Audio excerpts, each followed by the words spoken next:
ángeles de gloria.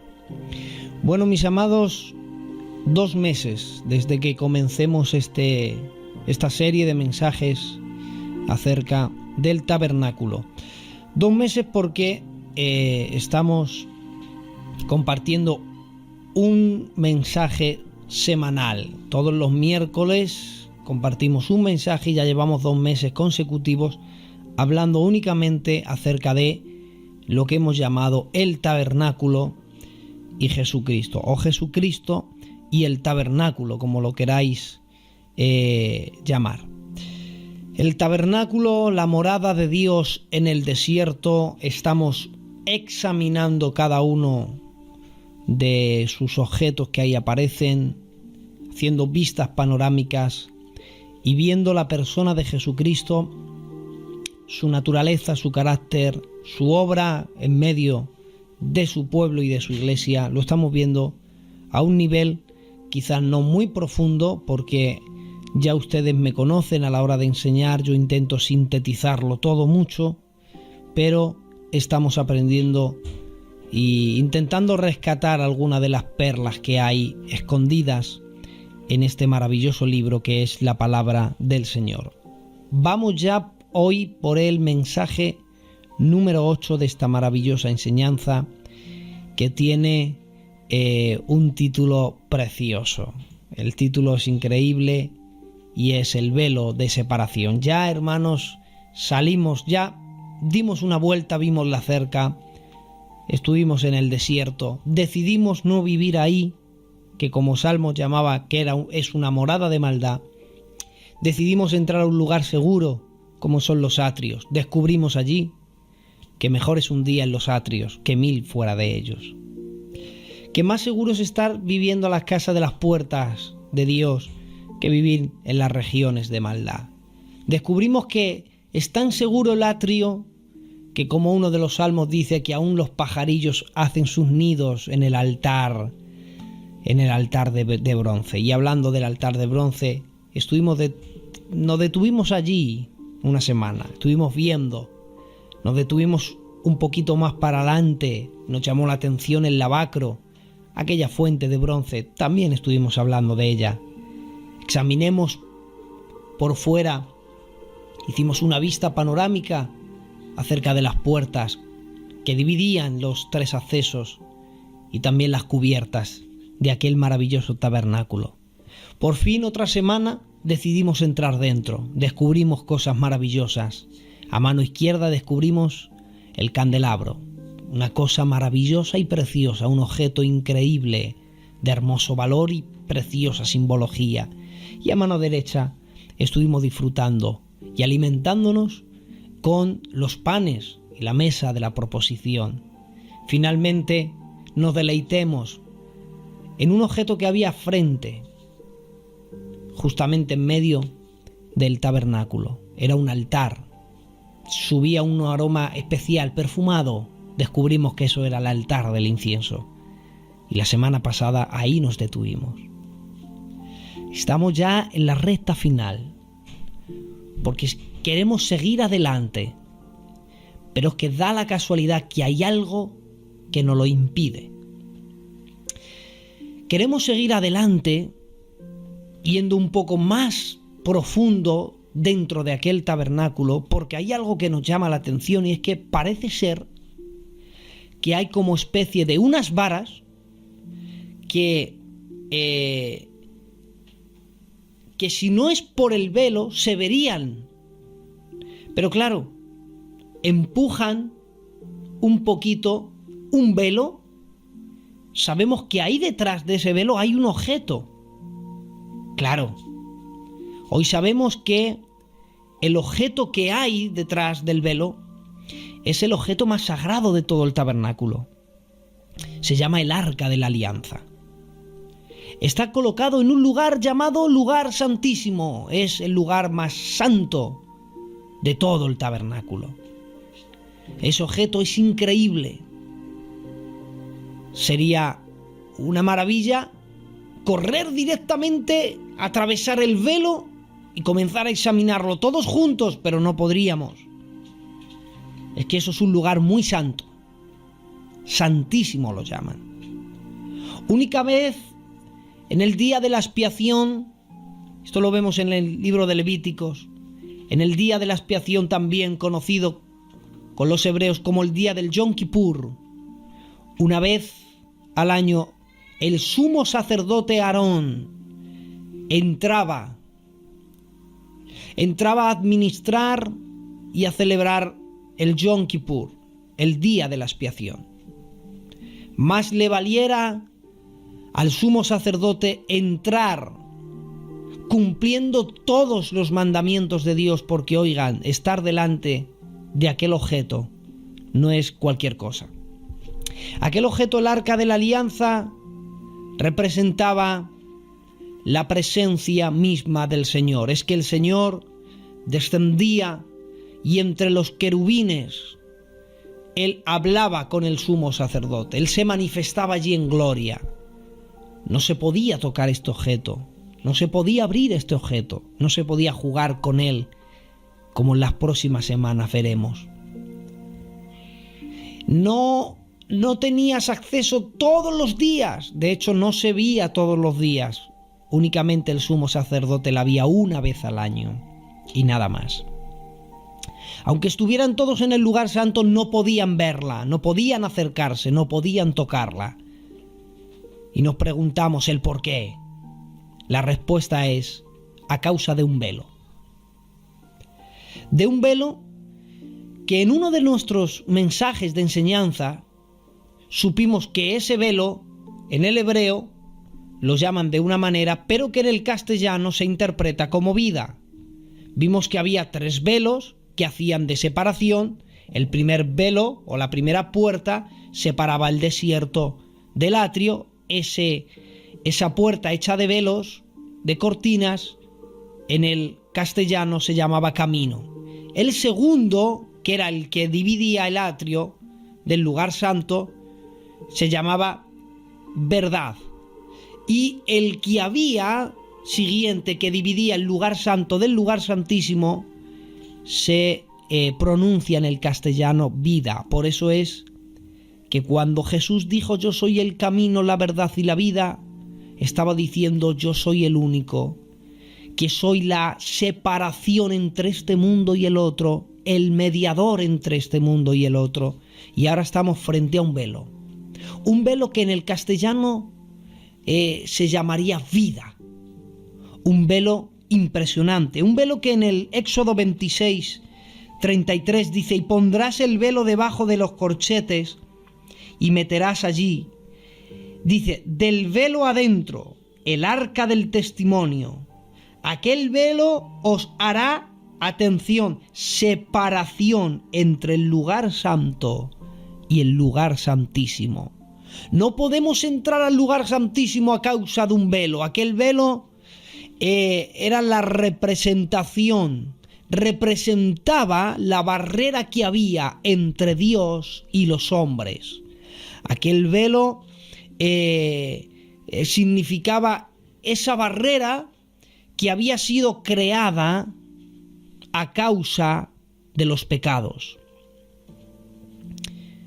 Tras ese velo, como ya hemos dicho, se encontraba el arca de la alianza, el objeto que representaba la presencia de Dios. Nadie podía acercarse. El que se acercaba y la tocaba se moría. Por esa razón es que Dios es santo. Por esa razón es que Él habita en un lugar santísimo. Mientras que el hombre no había cometido pecado. Mientras que el hombre vivía en el jardín del Edén. O más bien vivía en un jardín que estaba en un lugar llamado Edén. Mientras que el hombre vivía allí sin cometer pecado, el hombre tenía acceso al árbol de la vida. No había nada que se lo impidiera. Pero una vez que el hombre comete pecado, entonces ocurrió esto. Génesis 3:24 dice la Biblia, echó pues fuera al hombre, es decir, Dios lo echó fuera. Lo separó completamente de ese lugar, lo echó fuera. Y lo puso al oriente del huerto de Edén y puso Dios, atención, dice, puso querubines, ya hablaremos de estos seres angelicales, puso querubines y una espada encendida que se revolvía por todos los lados para guardar el camino al árbol de la vida. Fijaros, hermanos, para guardar el camino al árbol de la vida. En el tabernáculo había un velo y lo interesante es que detrás de ese velo había un arca. La tapa del arca es lo que la Biblia llama el propiciatorio, era la cubierta del arca. Pues sobre el propiciatorio, ¿saben qué había? Había unos seres angelicales y fíjate por dónde tienen que ser querubines. Es entonces que una de las representaciones frente a ese velo y tras ese velo haya querubines muestra lo que ocurrió cuando el hombre cometió pecado y entonces fue expulsado del Edén y para guardar el camino había querubines. Es entonces que aquellos querubines frente o sobre el propiciatorio recordaban, estaban protegiendo el camino, protegiendo el acceso, evitaban que nadie entrase. Aquellos querubines simbolizaban el cuidado al camino a ese lugar santísimo. Era un mensaje implícito que les estaba diciendo a todos ellos. Pero algo ocurrió cuando Cristo murió. Algo muy interesante. Dice Mateo 27:51, he aquí el velo del templo se rasgó en dos y cita de arriba abajo. Ya saben que después del tabernáculo se construyó el templo de Salomón. El templo fue 10 veces más grande que el tabernáculo, literalmente. Pues como no había tabernáculo, porque ya se había construido un templo hecho de la misma manera que el tabernáculo, pero 10 veces mayor, cuando Cristo muere, aquel velo que tenía la misma función que el velo del tabernáculo, literalmente es que se parte de arriba abajo, y más que se parte, lo partieron. ¿Y quién lo partió? Lo partió el mismo que ordenó que se pusiera ahí, el propio Dios. Y algo ocurrió cuando ese velo se parte de arriba abajo, dice Hebreos capítulo 10, verso 19, entonces, hermanos, puesto que tenemos confianza para entrar ahora al lugar santísimo. ¿Por qué? Por medio de la sangre de Jesús, por un camino nuevo y vivo que Él inauguró para nosotros por medio del velo, y ahora dice, es decir, su carne. Como dije en una ocasión, la Biblia no es de interpretación privada. La Biblia se interpreta a sí misma.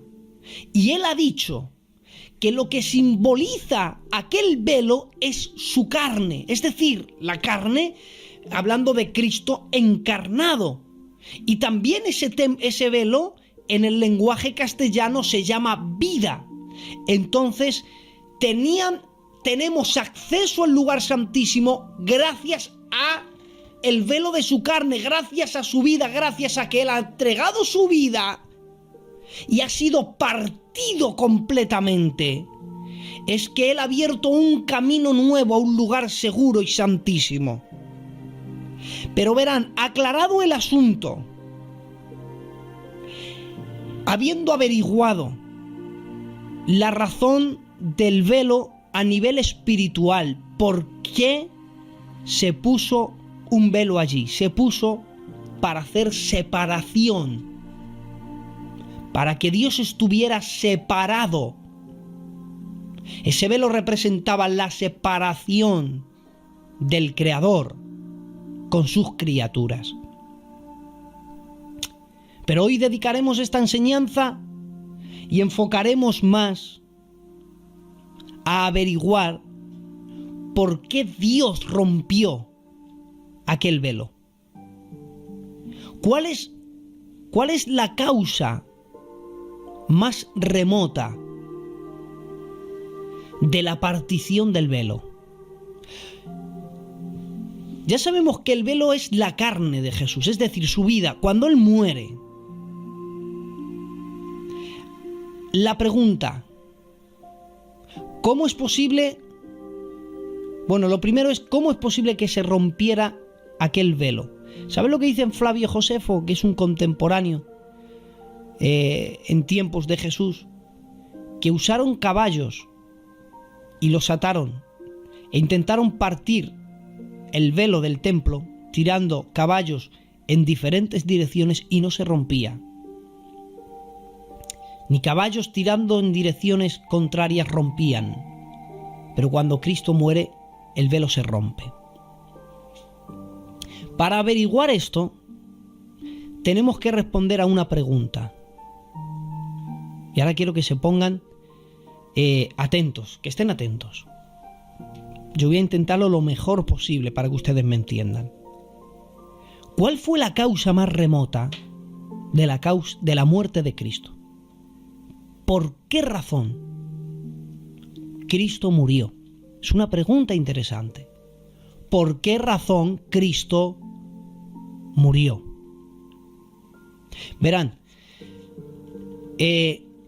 ¿saben ustedes que antes de la ciencia, antes que se hicieran experimentos científicos, existía lo que es y lo que existe todavía, pero la gente más lo usaba, era la filosofía? ¿Saben lo que es la filosofía?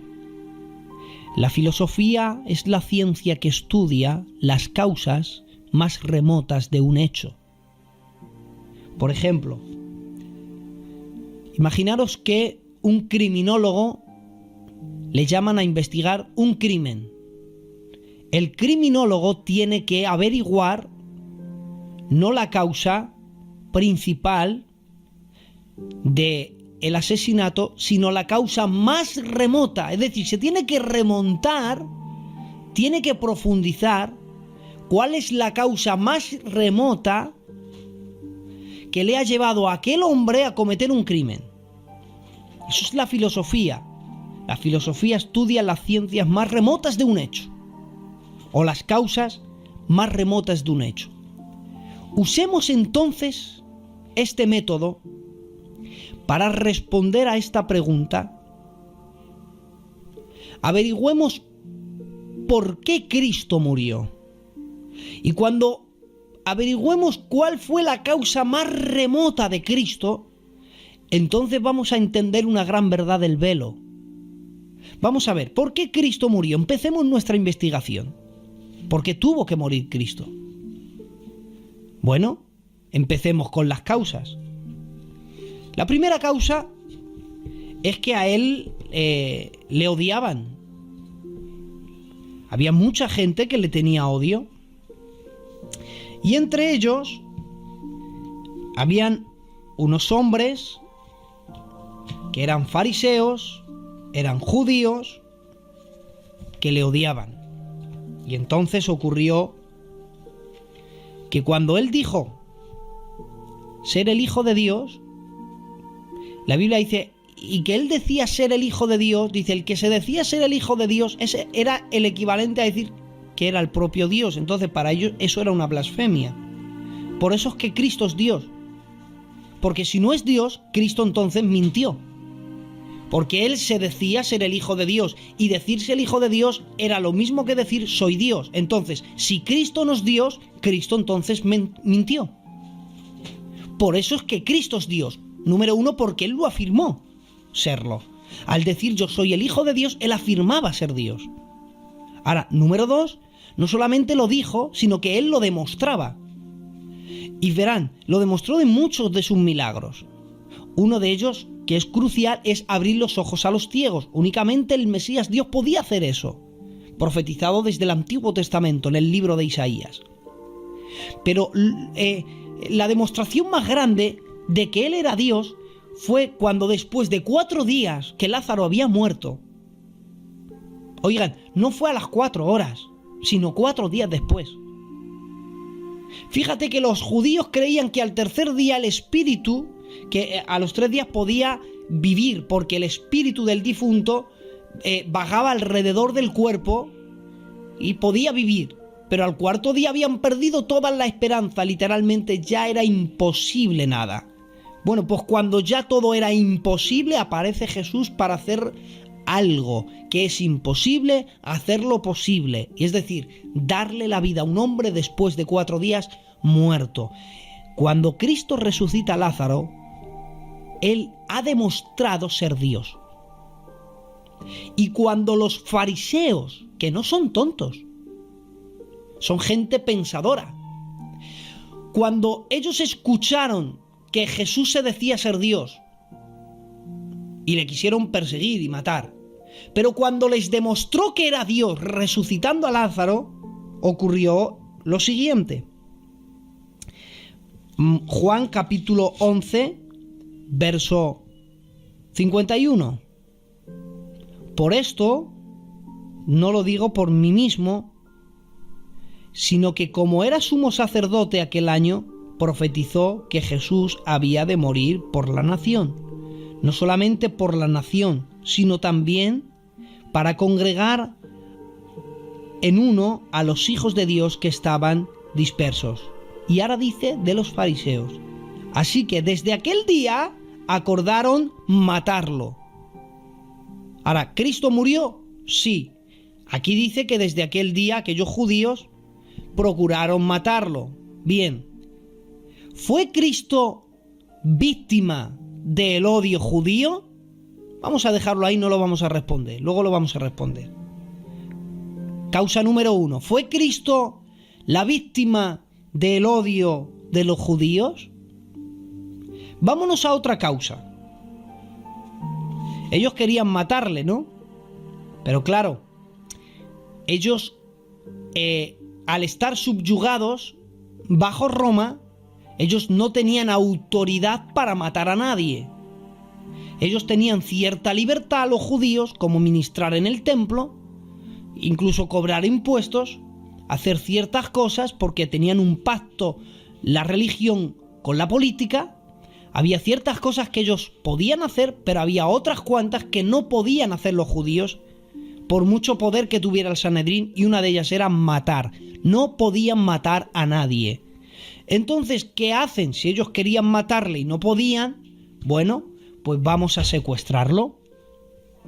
Y lo que hacen es que deciden secuestrar a Jesús. Y verán, cuando deciden secuestrarlo, ellos necesitan a alguien para que cometan su crimen, para que cometan su delito. Ellos no se quieren manchar las manos, ellos no quieren secuestrar, no quieren ir a secuestrarlo de día. Entonces mandan a alguien de noche. Necesitan a alguien que haga ese trabajo. Escogen a alguien que es vulnerable, que le gusta mucho el dinero, de hecho robaba de vez en cuando la bolsa, era uno de sus seguidores llamado Judas. Entonces llaman a Judas, y la Biblia dice, Mateo 26:14, entonces uno de los 12, que se llamaba Judas Iscariote, fue a los principales sacerdotes y les dijo, ¿qué me queréis dar? Y yo os lo entregaré. Y ellos le asignaron darle 30 piezas de plata. Ahora vamos a otra pregunta. ¿Fue entonces Cristo la víctima de una traición? O sea, la primera causa es, ¿fue Cristo la víctima del odio de los judíos? Otra causa, ¿fue Cristo la víctima de una traición? Vámonos a la tercera causa, que hay otra más. Una vez que le han secuestrado, porque literalmente lo secuestraron, lo hicieron de noche, se le llevaron a la casa del sumo sacerdote y allí le hicieron un juicio de noche. Eso estaba prohibido para los judíos, hacer un juicio de noche, y menos dentro de la casa de un sumo sacerdote. Luego le sacaron al patio y luego delante de todo le volvieron a interrogar. Todo eso estaba prohibido literalmente para el pueblo judío, pero ellos lo hicieron, se saltaron todas las reglas. Porque el que quiera hacer daño se salta todas las reglas, habidas y por haber. No respeta leyes ninguna. Como ellos quieren matarlo pero no pueden, lo han secuestrado pero aún así no pueden matarlo, ellos necesitan la aprobación del gobierno romano. ¿Qué hacen? Se lo llevan ante Pilatos. Y cuando se lo llevan ante Pilatos, hay una conversación muy interesante. Una conversación que yo llamaría lucha de clases, lucha de poderes. ¿Quién puede hacer una cosa, quién no puede hacerla? Y miren lo que dice en Juan, en el capítulo 18, a partir del verso 18 en adelante, aparece Jesús ante Pilatos. Y llevaron a Jesús de la casa de Caifás al petróleo. Dice, y era de mañana, y ellos no entraron para no contaminarse. Fijaros, estaban pensando en no contaminarse y miren ya toda la contaminación que tenían detrás. Así poder comer la Pascua. Entonces salió Pilatos a ellos y les dijo, ¿qué acusado traéis a este contra mí? Respondieron y le dijeron, si este fuera un malhechor, si no fuera malhechor, no te lo hubiéramos entregado. Entonces les dijo Pilatos, tomadle vosotros, juzgadle según vuestra ley. Los judíos dijeron, a nosotros no nos está permitido dar muerte a nadie. ¿Te das cuenta? Para que se cumpliese la escritura. Entonces Pilatos volvió a entrar, llamó a Jesús, le dijo, ¿eres tú el rey de los judíos? Y Jesús le dijo, ¿tú dices esto por ti mismo o te lo han dicho otros de mí? Después de una larga interrogación, decide entregarle a Jesús de nuevo a los judíos. Los judíos se lo llevan a Herodes. Herodes se lo devuelve a Pilatos. Pilatos se lava las manos y les da la autoridad para que si quieren matarlo, lo maten. Otra pregunta. ¿Fue entonces Cristo la víctima de unas causas políticas? Ahora hagamos el resumen. Estamos estudiando las causas más remotas de la muerte de Cristo. ¿Fue Cristo la víctima de una traición? La respuesta es que no. ¿Por qué? Porque cuando vinieron a prenderle, en Mateo capítulo 26, verso 13, Jesús dijo, cuando Pedro salió en su defensa, Pedro, para, porque al que espada hiere, a espada muere. ¿No sabes? ¿Acaso no piensas que yo no puedo ahora orar a mi Padre y me daría más de 12 legiones de ángeles? A la pregunta, ¿Cristo fue víctima de una traición?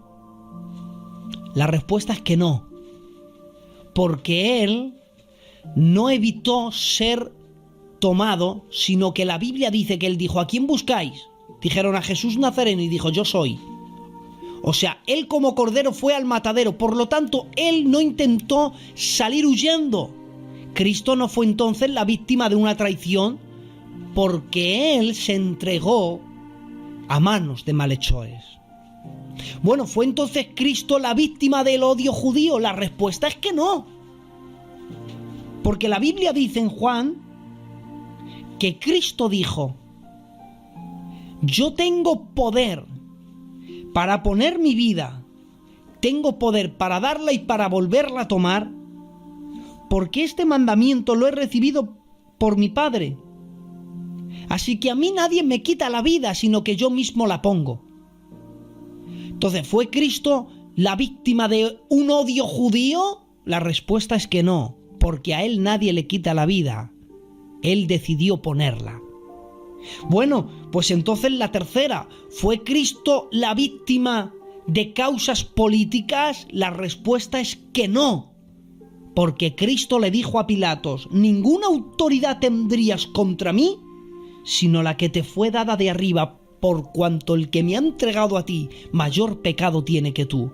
Entonces, ¿Cristo fue la víctima del odio judío, de la traición de un hombre llamado Judas y de la intervención política de Pilatos? La respuesta es absolutamente no. Bueno, entonces, ¿hay alguna otra causa por la que Cristo tuvo que morir?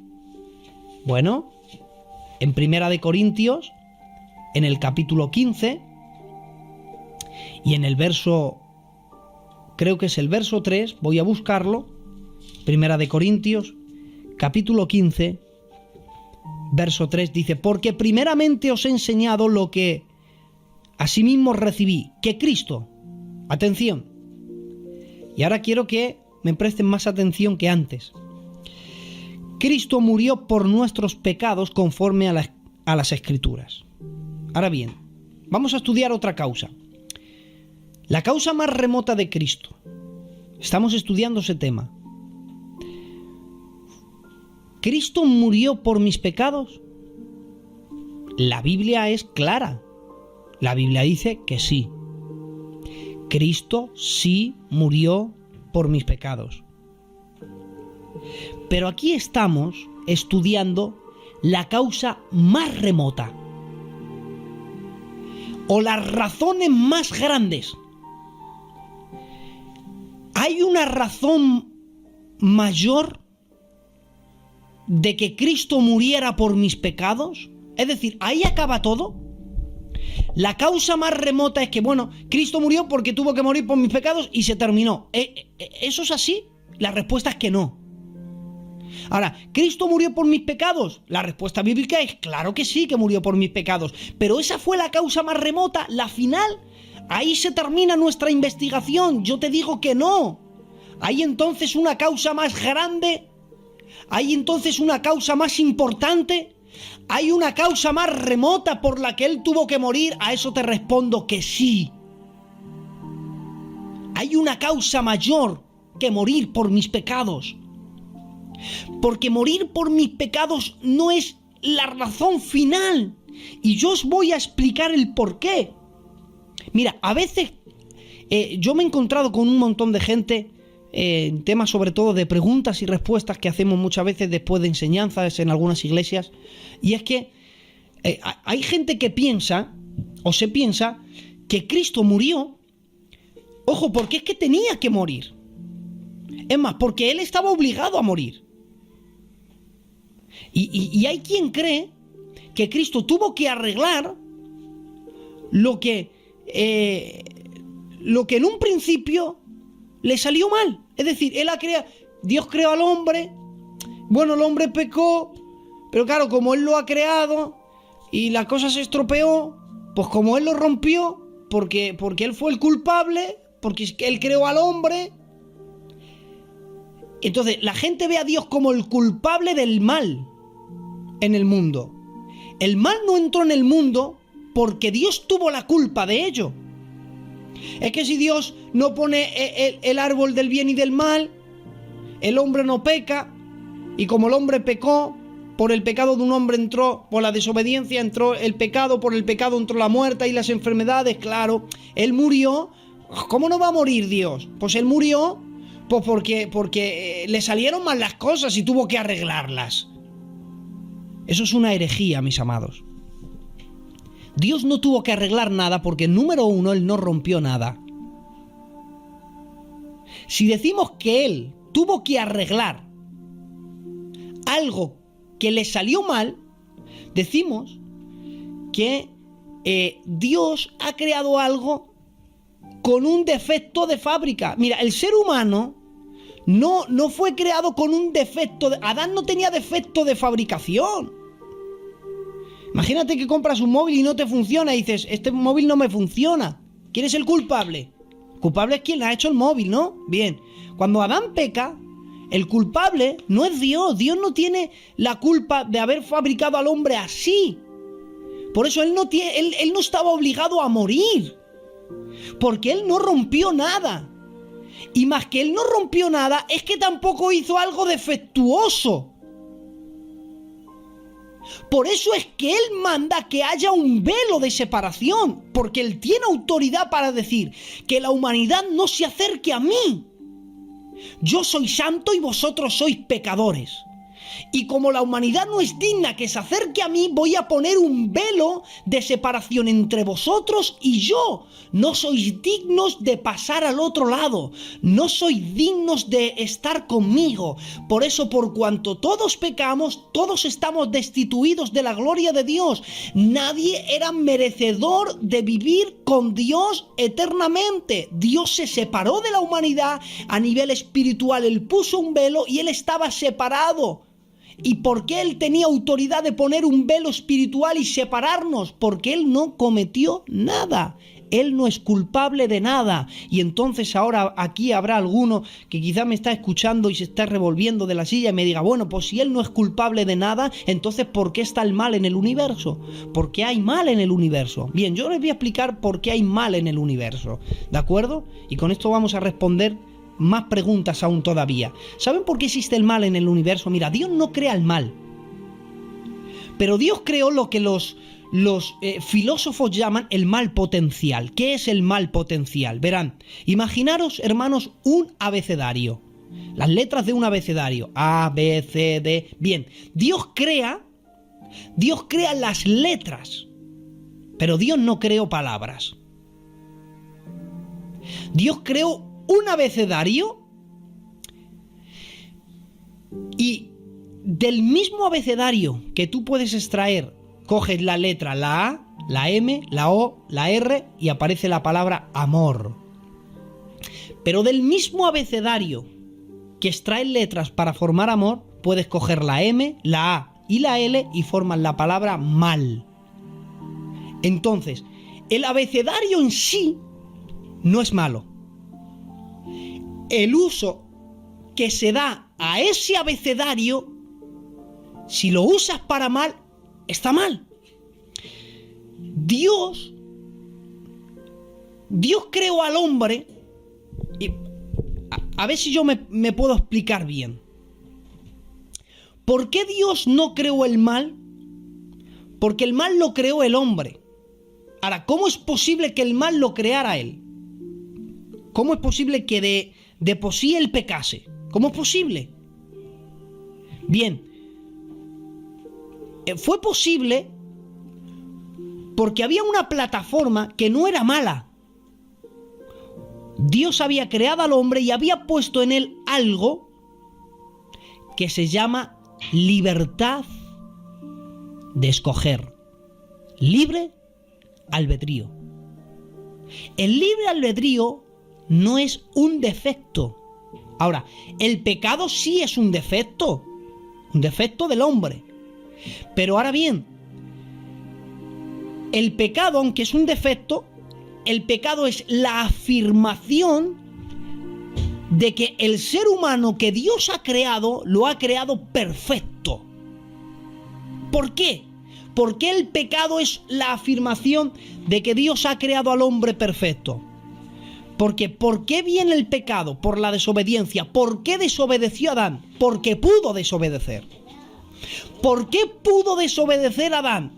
Porque tenía la opción de vivir santo o vivir pecador.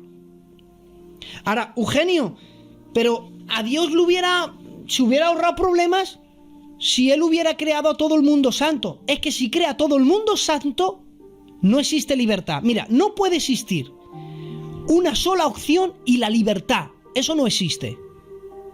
Para que haya libertad, tiene que haber opción de escoger por lo menos dos cosas. Para que el hombre fuera libre, tenía que escoger o ser bueno o ser malo, o ser santo o ser pecador. Si no tiene opción, si Él no me da a mí opción de escoger, entonces soy un esclavo que no tiene libertad ninguna. Ahora, nos quejamos es que Dios hubiese hecho todo bien, todo perfecto. Si hace todo santo, si el hombre fuera todo santo, no fuera todo libre. De momento no podrías hacer todo lo que quieras, porque solamente hay una opción, ser todo santo. Entonces, como eres todo santo, no tienes opción a ser todo libre. Nos quejamos ahora por ser libres, pero si fuéramos todos santos, nos quejaríamos con Dios por decirle a Dios: Dios, eres un tirano que me obligas a hacer lo que tú quieres. Quizás yo no quiero ser santo, pero tú me obligas. Entonces, si Dios no nos da libertad, Dios se convierte en un tirano que no nos da opción a elegir. Entonces Dios sería un tirano. Dios sería cruel. al no ofrecerme libertad. Entonces, la libertad es el don más maravilloso que Dios ha dado al hombre, el libre albedrío, la libertad de escoger. Dios no hay un ser en el universo que Dios haya creado sin libertad de amarlo o despreciarlo. Por eso aún los ángeles, que según la Biblia dicen que son un poco mayor que nosotros, hablando de cuerpos, ellos son cuerpos celestiales, nosotros cuerpos terrenales, pues ellos son mayor que nosotros. Aún ellos tenían la opción de seguirlo o abandonarlo y desobedecerlo. Por eso es que cuando Luz Bella se revela, hay ángeles que se rebelaron y los que antaño fueron ángeles ahora se convirtieron en demonios. Los demonios son ángeles que se rebelaron con Dios. No existe un ser en el universo creado con Dios con la obligación de amarlo sí o sí, sin tener ninguna otra opción. Entonces, Dios en toda su sabiduría infinita, perfecta, inmutable, única y sabia, Él tenía todas las opciones para presentar a la humanidad. Él podía haber creado a un hombre todo santo, sí. Él podía haber creado solamente eso, que fuera todo santo, todo bueno y ya está. ¿Tenía esa opción? Claro que tenía esa opción. Pero luego había otra opción, que era la libertad. El hombre libre de o amarme, o obedecerme o desobedecerme. Entre las dos opciones, en su infinita sabiduría, Él dijo que lo mejor y lo perfecto, lo justo y lo puro era que el hombre tuviera libertad de escoger. Por eso es que Dios no ha creado el mal. Por eso Él no es culpable de nada. Él no... vamos a ver, ¿por qué murió Cristo? ¿Porque tuvo que arreglar lo que en un principio hizo mal? La respuesta es que no, mis amados. ¿Por qué murió entonces? ¿Por qué Él puso un velo y Él lo rompió? ¿Por qué razón? Puso un velo porque Dios no era culpable del mal que el hombre había cometido. Y pudiendo haber sido santo, decidió ser pecador. Y entonces Dios decidió separarse de su creación. Porque el pecador no puede mezclarse con el santo. Y entonces Dios a nivel espiritual puso un velo, y esa es la enseñanza. La separación. Pero entonces Cristo decidió algo. Dios, el mismo que había puesto esa barrera de separación, decidió dar una oportunidad de nuevo a su creación. Y decidió que, dándole una oportunidad, pudieran volver a tener comunión con Él. Pero claro, tenía que ser a precio de una vida. A precio de una vida que el precio sería tan sumamente grande, que el precio sería que el propio Dios tenía que romperlo, partirlo por la mitad. De modo es que cuando Cristo muere, en Isaías 53 dice la Biblia que lo sujetó a padecimientos. ¿Y por qué murió Cristo? ¿Saben lo que dice Hechos de los Apóstoles? En el capítulo 2, miren lo que dice Hechos de los Apóstoles, capítulo 2 y el verso 23. Dice, y hablando de Cristo, entregado por el determinado consejo y anticipado conocimiento de Dios, prendisteis y matasteis por manos de inicuos, crucificándole. Él que había decidido hacer una separación entre esa humanidad que había pecado, que iba rumbo al infierno perdida, y Él estaba en un lugar santísimo, decidió darle una oportunidad. Y el Verbo se hizo carne y habitó entre nosotros. Y vimos su gloria, como la del unigénito del Padre, llena de gracia y de verdad. Ese velo en el castellano se pronuncia vida. El precio de una vida pura, santa, sin mancha y sin contaminación, era el precio para que ese velo se rompiera y ya pudieran todo el que quisiera tener acceso a ese lugar santísimo. Pero claro, ¿qué le movió entonces a él a morir? No murió porque alguien le traicionó, no murió por el odio de la gente, no murió por la política de Pilatos, ni tan siquiera murió porque él estaba obligado a morir porque hizo algo mal. No, entonces, ¿qué te ha movido a morir? ¿Por qué has muerto? ¿Por qué si no has hecho nada? Si no cometiste ningún error. ¿Por qué si nosotros estábamos separados porque justamente habías puesto una separación? Estabas alejado de la humanidad por ser pecadora. ¿Qué te movió a ti, Dios, a romper ese velo? ¿Qué te movió? ¿Cuál fue la causa? ¿Por qué es que tú rompiste el velo? ¿Por qué darme una nueva oportunidad? ¿Por qué si la humanidad estaba destinada al infierno, a la perdición, a la ruina? ¿Por qué le has dado una oportunidad? ¿Qué te ha movido? ¿Qué te ha movido a ti?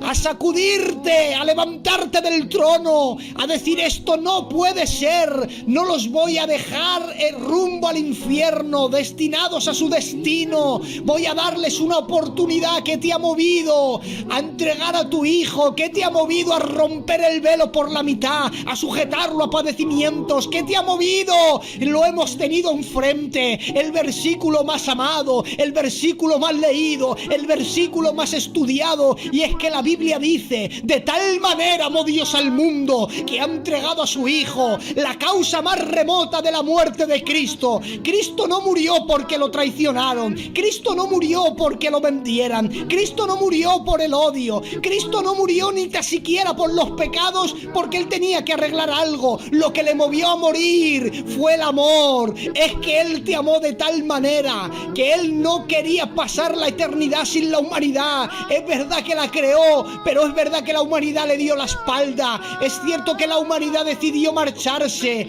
Por eso es que Él tuvo que poner un velo. Por eso es que tuvo que mandar a los querubines que protegieran el camino al árbol de la vida. Porque Él es justo, Él es perfecto, y lo santo no se puede mezclar con lo profano. Pero Él decidió morir, y lo que le llevó a morir fue el amor, mis amados. Porque hay tanta gente que vive por el mundo despreciándose a sí mismo. Has costado un precio demasiado alto.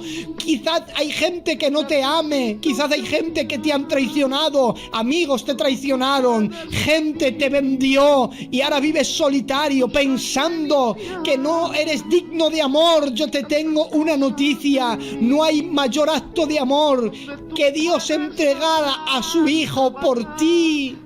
Vamos a entrar, entra, ilumínalo todo, ilumina mi oscuridad, ilumina cada rincón de mi alma. Fue el amor. El amor fue lo que le movió. Fue la justicia lo que le llevó a mandar construir ese velo. Era la separación, la justicia. Fue lo que le movió para que hubiera ese velo. Pero fue el amor lo que le movió a romperlo por la mitad. Y hoy, abriendo un camino nuevo, tenemos acceso al lugar santísimo. ¿Cuántos quisieran entrar al lugar santísimo y contemplar el arca de la alianza? Podemos. Él ha roto el velo por la mitad. ¿Quieren entrar? ¿Quieren descubrir este objeto maravilloso y precioso? Pues les espero la semana que viene. De nuevo aquí, en las olas, en Miquelí. Bendiciones.